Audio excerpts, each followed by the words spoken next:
Do you guys know that I actually do read the comment sections? I don't just say that at the end of every video for the sake of saying it. And in order to prove, I actually know that in the previous video, a lot of you guys were upset that I didn't show the comments that Destiny made on Twitter. And some of you accused me of being lazy. It's not that I'm being lazy. It's that the comments are incredibly vile. Like, if you actually want, you can see them for yourself. But I do understand that some people have Twitter accounts banned. So, okay, fine. You know, I'll show you something from Reddit. This is one of the people from his subreddit that posted there.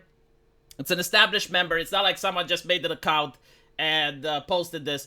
And they're saying, I gotta take a break from Destiny and this community. My friend's mom was right next to the guy who got shot. She is still freaking out over what she experienced. It'll probably take her years to recover from and deal with what she went through if she ever does. This is sickening to see from some of y'all. Peace out, duders. To which Destiny replies, don't ever come back. Tell your friend and his mom to get fucked. And this is like one of the most mild comments that he has been putting out. And this is why like a lot of people are genuinely concerned about Destiny. Because I don't know what happened, but he didn't used to behave like this. It's not jokes, right? Like, it's not that he's making fun of the event. He is glorifying the event. And he actually believes that the victims deserved it. And if you happen to be at a Trump rally and you got shot, then Destiny would make jokes about it. And he justifies it. And the reason he justifies it is that he believes that Trump tried to create an insurrection with the false electors.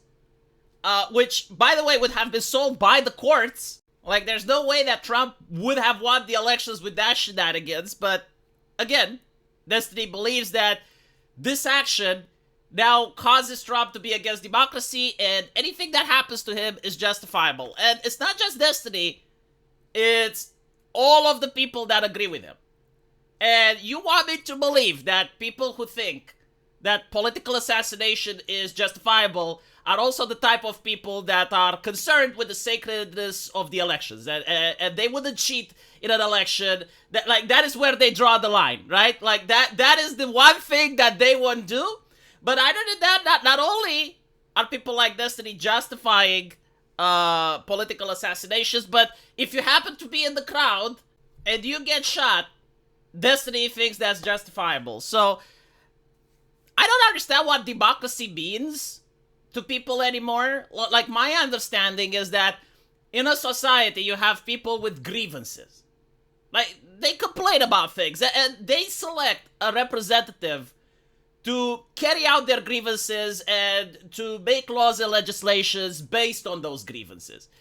But I guess, like, in the correct democracy, in the progressive democracy, some people just do not get to have a representative. Like, the representative needs to be taken out by any way, impeachment, violence, get all sorts of legalese against them to just make sure that that person doesn't get to reach the point where his name is on the ballot box. But that's democracy, I suppose, right?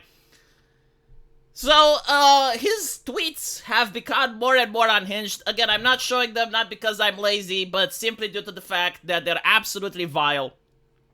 And Elon Musk himself actually says that it's not appropriate for content advertisers. It's possible that Elon Musk himself demonetized Destiny on Twitter. I want to make sure that people understand I do not support this. I do not support this because I want people to hear what Destiny has to say. Like, when you open Twitter, it should be on the front page. It should be, like, right there in your face, just to understand how some liberals think about democracy and how they view a good and just moral system. Like, I think Destiny needs a bigger platform rather than a smaller one. But anyway, I don't make the rules, so it is what it is. One of the things that I found amusing, though, is Anna Kasparian. Now she's getting a little introspective arc. For those of you who haven't watched The Young Turks, Anna Kasparian was an incredibly left-leaning person, and she was supporting almost every single extremist left-wing policy that you can imagine. She was big on environmentalism, she was big on immigration, she was against the police, and all of this happened until it came into her backyard. I think like that's when the transformation happened, because I saw it happening live. She was basically upset that trying to remove gas stoves from people is very expensive. Because, like, if you have a house that's built around the concept of having a gas stove and you need to now have an electric stove, well, you need to change the entire circuitry, because if it's not built properly, it can actually short circuit. It's very expensive. And she was like, why don't you give us the money? Why don't you, like, she was talking about the government, like, why doesn't the government give her money in order to make the changes? I think like she was also talking about electric cars, that they need a lot of time to be charged up. Like she was very upset about the environmental stuff. And then she started noticing things about crime. I remember a very popular video where she actually started arguing against Czech and people started calling her right wing.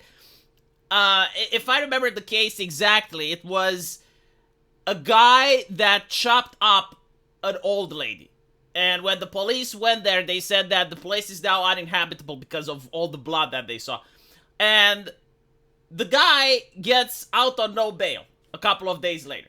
I mean, that is the very definition, the essence of a danger to society. Like, you cannot find a better example of a person that's more of a danger to society than that guy.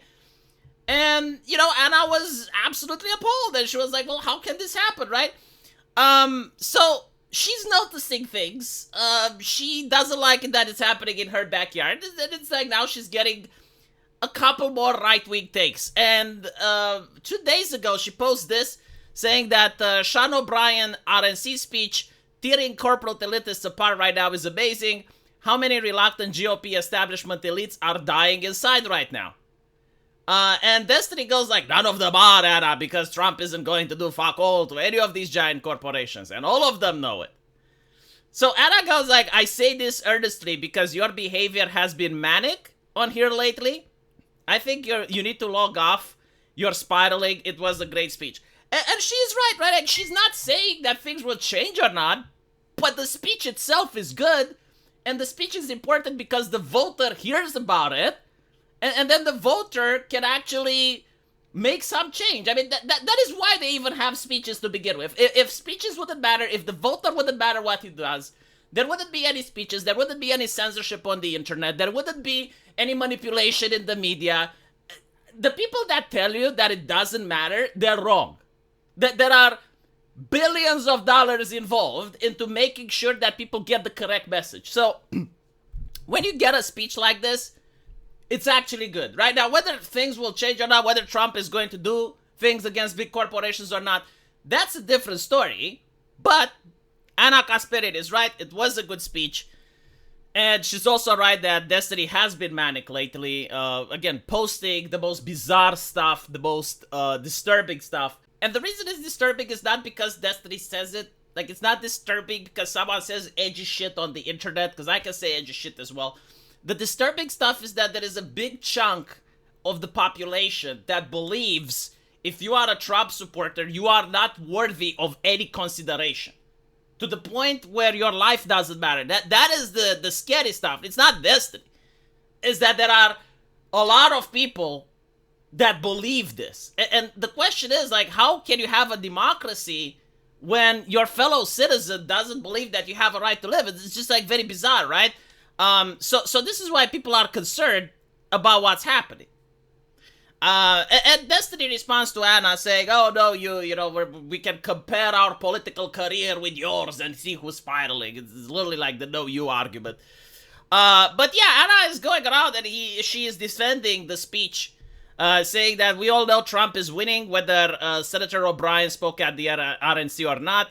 His speech does nothing to move the needle in the race. Biden is the candidate. He has a lot of trouble speaking and campaigning. The party is being held hostage, so we're going to lose. Senator O'Brien RNC speech wasn't just historic because it was something you would never hear at the RNC. I don't expect anyone in the party to take corporate greed to task.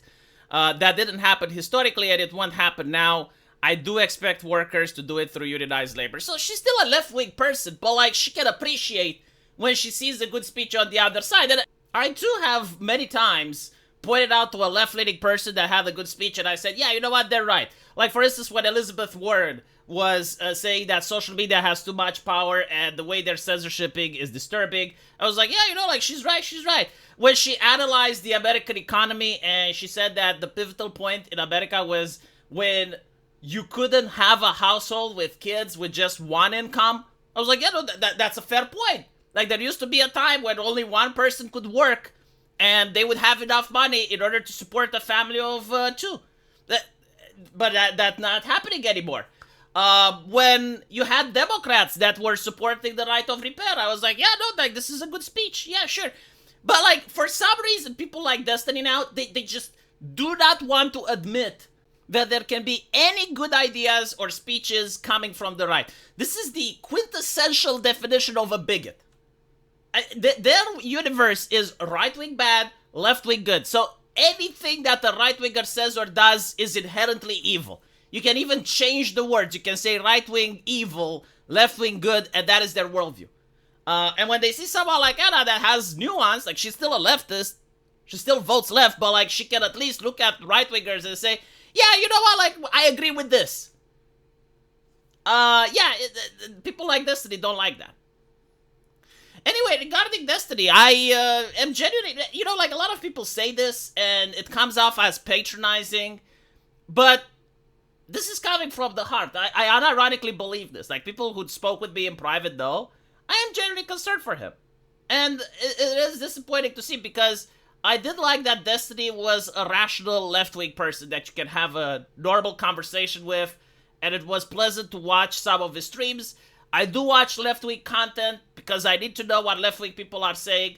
So I don't like listening to deranged leftists that are, like, incredibly radical, and they say stuff that, you know, they don't mean it, or it's very hypocritical in nature, or it's, like, over the pale to the point where you would not be able to have such a conversation with your mother at the dinner table.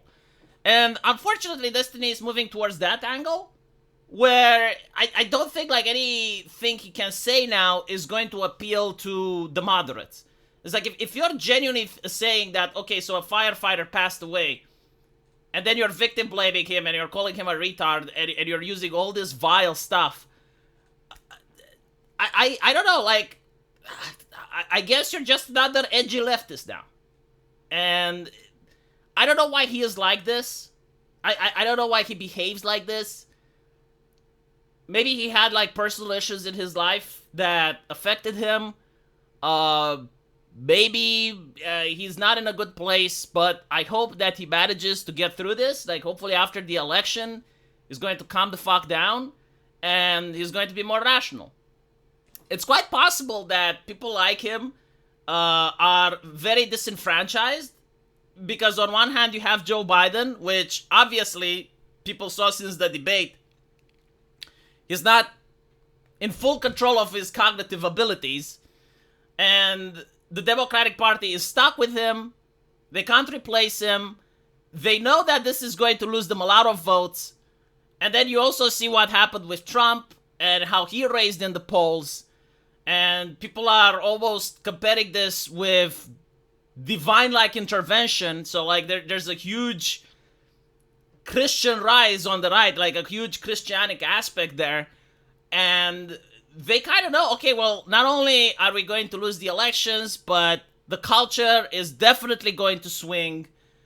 You're going to get the Christians back to a certain degree, and the vice president pick and all of that. So I think, like, they're unironically afraid that the world they were building and the visions that they were having is coming to an end. And the thing that scares them the most is that they constructed this very tight censorship apparatus, this very tight system of controlling, not just speech, like not what you say on the internet, it's like a slur, and oh, we need to ban that, make it safe for the advertisers. No, like, they created a system where political opinions are banned.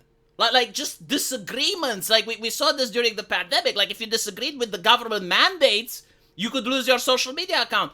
And if the right comes in power and they dominate culturally, all of that system of repression can now be used against leftists. Because I don't think, like, right-wingers are going to dismantle the system. Like, the ring of power has been forged, Isildur wants to put it on the middle finger. So probably this is why they're terrified.